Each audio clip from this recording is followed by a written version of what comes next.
Salam. Bugün dünyada güc anlayışı təkcə orduların sayı və ya iqtisadi göstəricilərlə ölçülmür.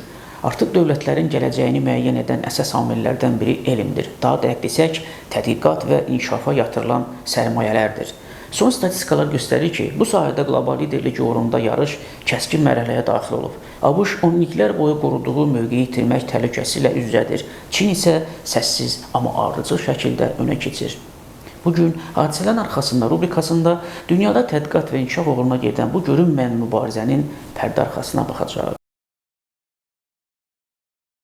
Uzun illər ərzində ABŞ tədqiqat və inkişafa ayrılan vəsaitlərin həcminə görə mütləq lider hesab olunurdu. Elmi laboratoriyalar, texnologiya nəhəngləri və aparıcı universitetlər bu üstünlüyün əsas dayaqları idi. Lakin son rəqəmlər göstərir ki, qlobal elmi güc balansı artıq dəyişir. 2024-cü ildə Çin tədqiqat və inkişafa 785 milyard dollar ayıraraq dünyada birinci yerə yüksəlib. ABŞ isə cüzi fərqlə 781 milyard dollarla ikinci pillədə qərarlaşıb. İlk baxışda bu fərq simvolik görünə bilər, amma hadisələrin arxasında baxdıqda bu rəqəmlər qlobal texnologiya yarışının yeni mərhələyə keçdiyini göstərir.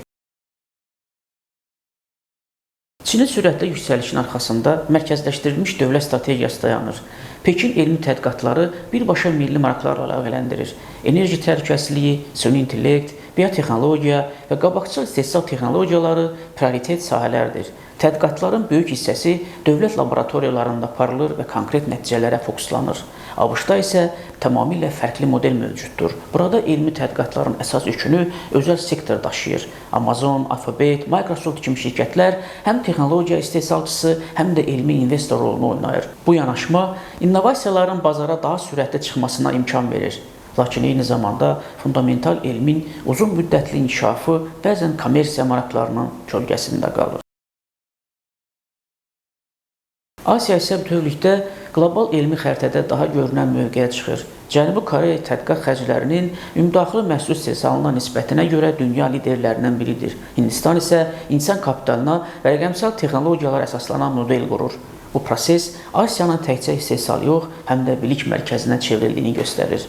Avropa ölkələri, Almaniya, Böyük Britaniya və Fransa hələ də ilk onluqda yer alsalar da qlobal paylarını tədricən itirirlər. Ekspertlər bunun əsas səbəbləri kimi parçalanmış bazarları və sərt tənzimləmələri göstərirlər. Nəticədə Avropa elmi potensialını texnoloji üstünlüyə çevirməkdə çətinlik çəkir.